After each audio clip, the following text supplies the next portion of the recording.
Hi, I am Dr. Srinivas Murthy, an ENT consultant practicing at Columbia Asia Hospital at Yeshwanthpur and at Srinivas Specialty ENT Center at Yeshwanthpur.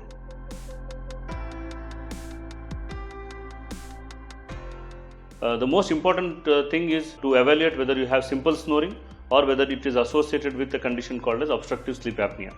So for this, you will need to visit an ENT surgeon, find out whether you have any obstructions anywhere between the nasal cavity and the voice box. If it is ascertained that you don't have any major anatomical obstructions in the airway and largely your snoring is because of weight gain, then you will have to work towards losing weight in a small time frame. So, losing weight is an entirely different topic on its own. On the broad scale, what could be recommended is you will need a strict dietary regimen, good physical exercise, which will lead to weight gain, and this should be monitored. And you will have to lose weight in a particular given time, like say 2 to 3 months. You will have to lose around 3 to 5 kgs. Then that is significant weight loss, and then you will notice that there is some change in your lifestyle. Otherwise, you will need professional help to manage snoring.